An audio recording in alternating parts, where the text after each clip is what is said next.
our God is so much more glorious than we will ever appreciate.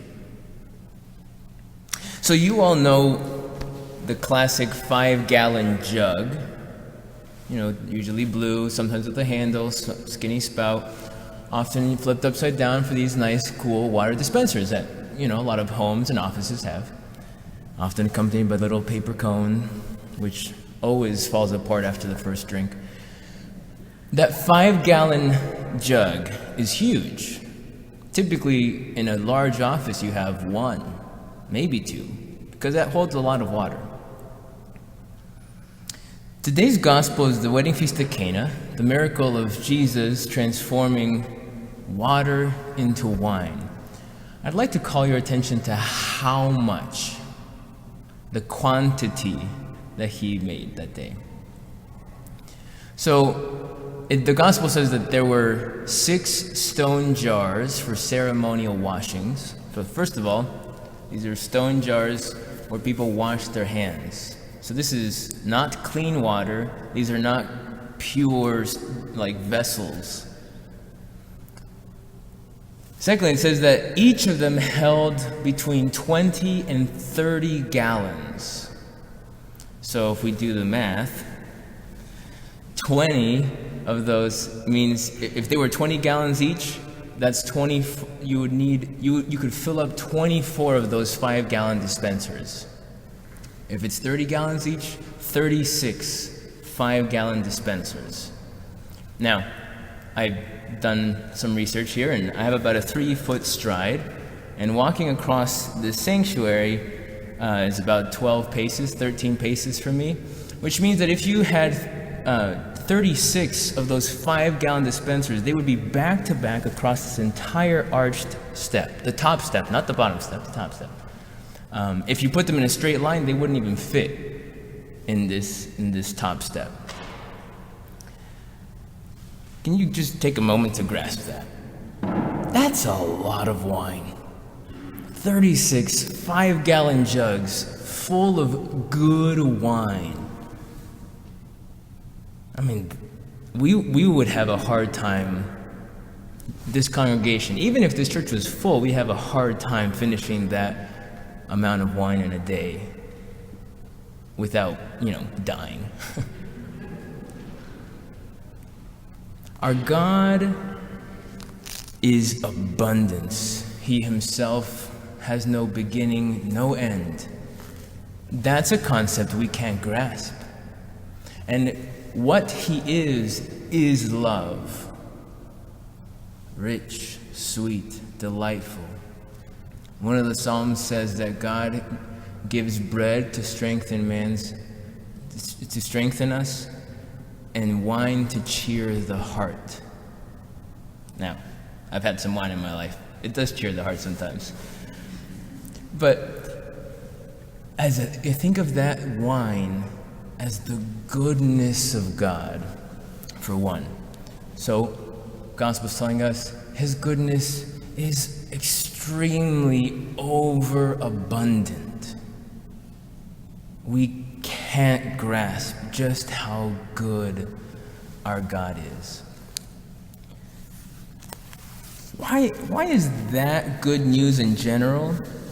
First of all, I want to highlight that things in this world are so much worse than any of us can grasp. I imagine, I don't think there's a lot of young people who listen to punk rock music here, but humor me for a second. There's this band that I sometimes enjoy that has a song called Heathens. They say, all my friends are heathens, take it slow. Wait for them to ask you who you know. You don't know the half of the abuse. Please don't make any sudden moves, because all my friends are heathens. Take it slow. Now, that little refrain, I believe this this band is talking, they're Christian. The composer of that song is a Christian. And he's saying, the vast majority of people are heathens. But I like that line. I just want to highlight, you don't know the half of the abuse. People who have left religion, who have left the church, is usually because of harm on some level, scandal, the harm and abuse that is caused by confusion. But that harm and abuse is real. The pain of that's real. I hate to bring this up, but I think it's really important to keep this in mind. There's so much more evil than you and I could ever grasp. 2018 was a horrible year for the church. It still is affecting the way people today, Catholics, think about the church hierarchy, the way they look at priests and bishops. There's deep distrust, and I believe a lot of it has to do with the scandal of what came to light in 2018 with Mr. McCarrick, a former cardinal in the church. Most of us could not stomach half of the testimonies that came to light. It is sickening. And that's only half, not even half of the abuse that's occurred. There's so much more evil in this world than you and I can grasp. Now, but I think it's really important for us to acknowledge that fact. Because then the hope in store for us, first of all, becomes that much more real. Because it's a hope that's offered to this world. Secondly, it's so important for us to not be shaken when scandals come, when we become aware of abuse, when we become more aware of the evils that we've done. Oh, it's humiliating, even the simplest of sins. You know, like when you get caught, not with your hand in the cookie jar, but with like your fifth slice of cake in your mouth, like that's shameful, embarrassing. If your spouse catches you overeating, you're like, I was just, checking, it was whatever. And think of the really evil things that we have done, the envies, the jealousies, the judgment. We have graced moments where the Lord shines light into the evil in our hearts, and it can lead to despair. If you are still holding on to this idealistic worldview, that there can be an earthly utopia,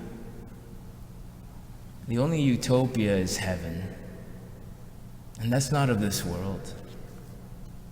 There's so much more evil in this world than we realize. But this is why, in that song, for example, it talks about taking it slow. Taking it slow with those who have suffered, those who are angry at the church, those who have strayed. Take it slow. Be gentle. You don't know the half of the abuse. But here's the good news. What is the good news? Good grief, Father. Today's first reading, we hear from the prophet Isaiah, which helps us understand there's a reason why the church has chosen that for the reading to accompany today's gospel, the wedding feast at Cana. The book of Isaiah describes our God choosing to espouse himself to his people, to take you as a bride, to unite in a marriage, so that we go from being called, he says, you will no longer be called desolate, but rather my delight. You will no longer be called forsaken, but rather espoused. Remember, there's a part of the Mass that the priest puts a little bit of water in the wine. And he prays this prayer in silence, or the deacon does it. By the mystery of this water and wine, may we come to share in the divinity of Christ, who humbled himself to take on our humanity. God wishes to unite himself to our human nature which is not pure, which is sinful, which is fallen. We're not pure vessels. We're quite filthy. But God has descended so as to redeem the world. Redemption means that God can make things better than if we had never sinned. This world, with the evil that we don't even grasp, all of it, Jesus has come to redeem by his blood. That redemption empowers us to see his glory, not just to believe that it exists, but to see it here and now, and to respond to God's glory with praise. That's an important invitation today. A wedding feast is an image of such great beauty and celebration and love and hope, which is why weddings tend to be the best parties. Wedding receptions are the best parties, unless they get out of hand. But just exuberant abundance, and you and I can hardly grasp just how amazing our God is. So in this Mass, let's turn in praise, the God who deserves much more than we realize.